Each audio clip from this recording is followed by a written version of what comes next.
Hello, my name is Aaron Day, and I'm talking about diabetes today. How would you feel if you were, stuck with something for the rest of your life? Not knowing actually what it really is, how you got it, and where it even came from, just snuck up on you. Well, in 7th grade, a friend of mine, one of my classmates, had this reality. He was diagnosed with diabetes. Diabetes is ever present in American society. It's actually very common, more than you would think. It's not always fatal though. It many lives it affects. It ends up being just another part of your daily life. For me actually, it hits home. Other than my friend in 7th grade, my father, who obviously has not known my whole life, was diagnosed with diabetes at the age of 2. So for his entire conscious living, he knows nothing other than what diabetes is to him and how to live with it. But for another 8.3% of all the Americans in the world, us as domestically, it affects, diabetes affects the lives of them.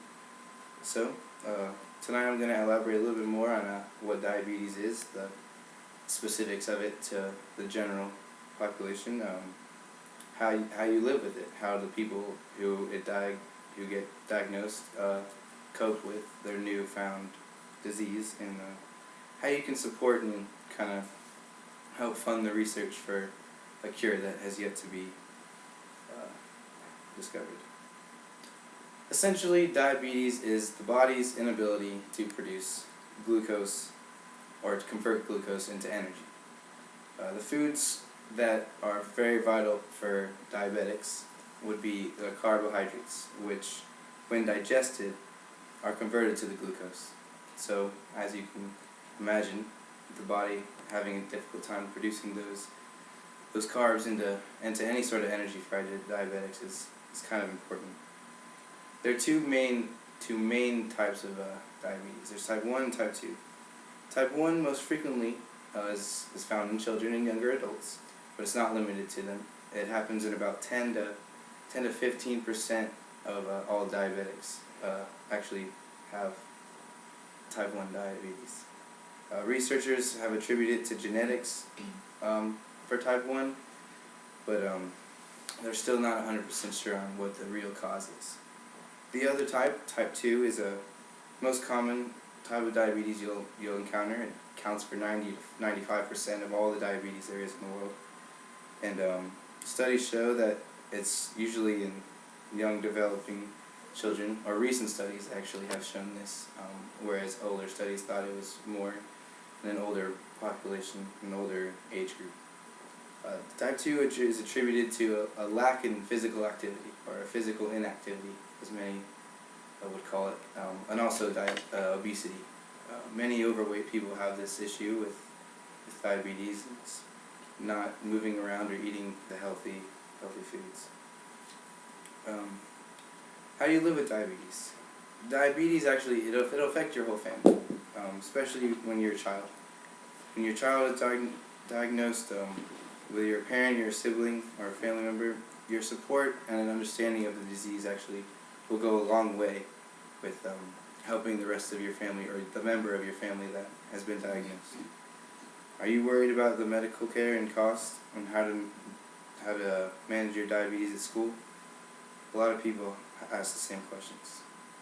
According to my father, actually, the three most healthy and key parts of a lifestyle with diabetes is the medication you use, the insulin that you obtain, the diet, the foods you eat and consume, how you regulate that, and the exercise and the activities that you participate in to better healthy your heart and body.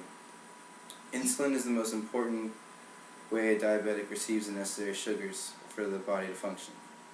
One can either take oral injections many times or use a pump.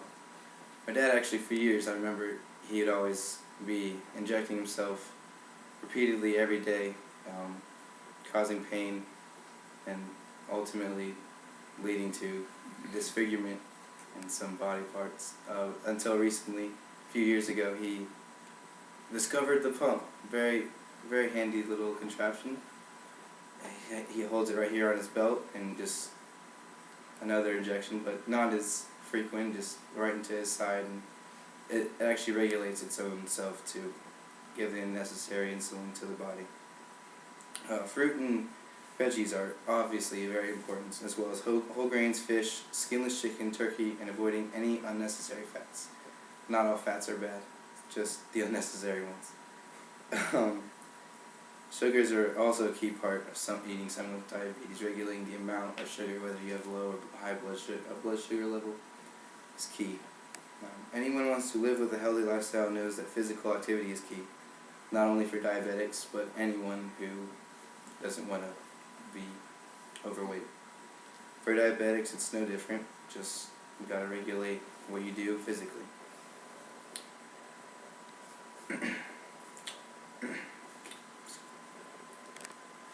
For many people, the American Diabetes Association is a big part of their lives. The ADA, as it is coined, is always looking and searching for ways to help people, from medical care to funding fundraisers and collecting donations. It's always searching for a cure, which is eluding researchers now for many, many years. The vision of the American Diabetes Association is a life free of diabetes and any unnecessary burdens that it brings with it. Raising awareness is always, of course, an ever-growing part of the ADA, meaning focused to those who not necessarily know what diabetes is and how they can help if they desire to do so. Eating healthy and staying active is very important when you have diabetes. Eating well-balanced meals, like I said, is very important. And by looking to improve this health care and eliminate discrimination against those who have diabetes at school and work, the ADA asks that you do this to help benefit their life. And each November, we always like to recognize those who have diabetes and continue to help their lives to a more promising future. Thank you.